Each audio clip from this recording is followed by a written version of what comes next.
Bonjour à tous et bienvenue dans ce 24e épisode d'Ultramarines.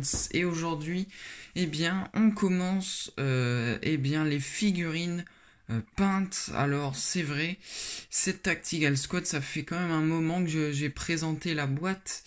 Ça devait être en novembre 2020 et d'ailleurs j'avais terminé de peindre cette boîte en décembre 2020. Mais bon, le planning de vidéo qui est de une vidéo toutes les 2 semaines a fait que, nous sommes en mars 2020 et 2021, pardon. Et la vidéo de cette Tactical Squad sort maintenant. Donc 10 figurines qui ont été plutôt faciles à peindre, pardon. J'ai vraiment du mal à m'exprimer. Elles ont été plutôt faciles à peindre. Il y a eu quelques problèmes au moment du collage des bras et des pactages dorsaux. Mais sinon, ça a été une très très belle squad. Je suis pas déçu, hein. C'est des anciens Space Marine parce que ils sont tout petits. Ils sont tout petits par rapport aux autres. Donc c'est pour ça, ça m'a fait bizarre au début, mais maintenant ça va, je me suis habitué. Je me suis dit que c'est pas la taille qui compte finalement. Et regardez en comparaison cette squad avec un Primaris. Je vais peut-être le mettre à côté du chef. Voilà, donc un Primaris, il fait une tête de plus et il est beaucoup plus large. Donc là, c'est un intercesseur d'assaut. Donc sinon, cette squad, la Tactical Squad, on va commencer tout de suite par le sergent qui a donc une bannière sur son pactage dorsal, qui a ici, il a une... Alors là, je sais pas, c'est une sorte de cape bizarre. Je lui ai fait les... Alors ça doit pas être des cheveux à la base, le truc blanc sur sa tête. Mais je me suis dit que ça fera office de cheveux et ça fera croire qu'il a des cheveux blancs.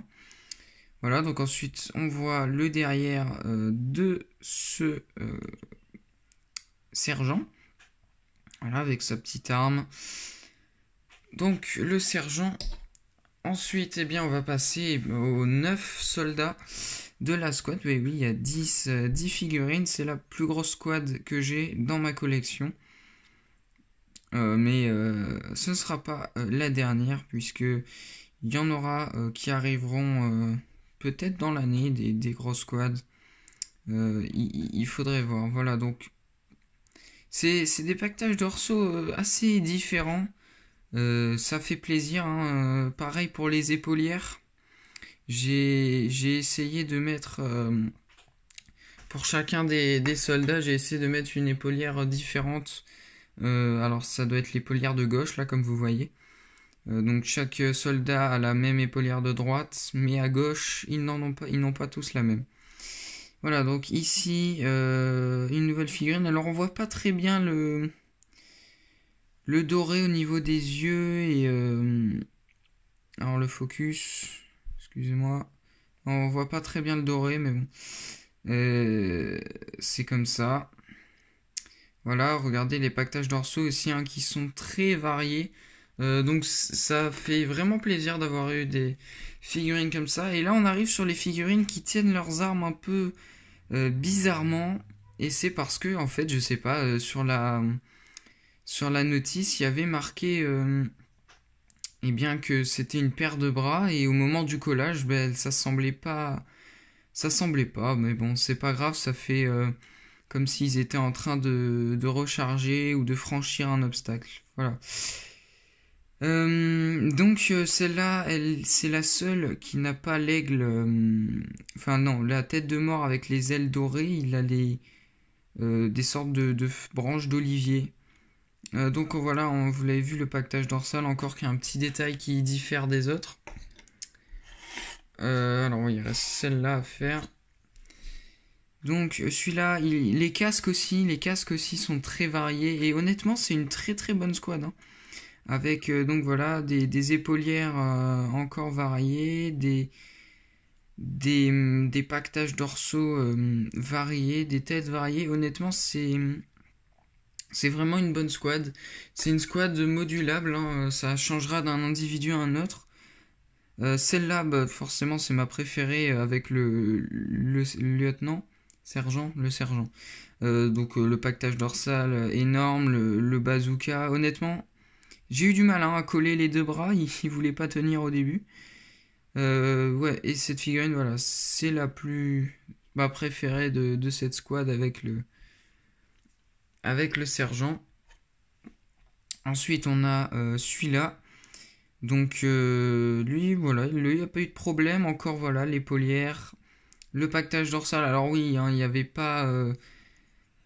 Chaque pactage dorsal avait 2 exemplaires, je crois. Donc, on ne pouvait pas non plus avoir chaque soldat avec un pactage dorsal différent. Mais c'est toujours ça. Ensuite, celui-là, aussi une de mes préférées parce que bah, elle a le casque complètement différent.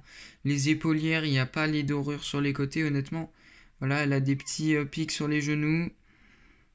Elle en a également sur son épaulière gauche. Le pactage dorsal ici. Franchement, c'est une très belle squad. Hein. Après, toutes mes figurines, hein, je présume que peintes dans une autre armée, comme par exemple, je sais pas, les Space Wolf, les Imperial Fist, tout ça, je pense que ça doit rendre très très bien aussi. Donc ici, eh bien, il y a un nouveau pactage dorsal encore. Les épaulières, bon là, je crois que c'était la fin de stock. Il n'y en avait plus trop. Et il a les petits pics sur le casque. Et la dernière figurine, eh bien, c'est la deuxième. Il n'y a eu que 2 figurines où j'ai eu ce problème d'armes. Voilà, l'épaulière encore un peu différente, le pactage dorsal différent. Franchement, c'est une très très bonne squad. Je suis vraiment content. Pardon, j'ai un peu violenté la caméra. Je suis très très content de cette Tactical Squad. J'avais un peu d'appréhension parce que je me disais que fallait tout coller, que ça allait être galère. Mais finalement, ça a été très agréable à peindre. Ça a été plutôt facile à monter une fois peint. Donc, je suis très content de cette squad. Voilà, c'est déjà la fin de ce 24e épisode. N'hésitez pas bien évidemment à vous abonner. D'ailleurs, merci à vous parce qu'on a dépassé les 30 abonnés. Alors c'est pas grand chose mais ça fait plaisir. Donc merci à vous, merci du soutien. N'hésitez pas, n'oubliez pas que y a un serveur Discord si vous voulez parler. Donc je mettrai le lien en commentaire sous la vidéo. N'hésitez pas bien évidemment à vous abonner, à liker, à partager, à laisser un commentaire si vous le souhaitez. Et sur ce, je vous donne rendez-vous dans l'épisode 25.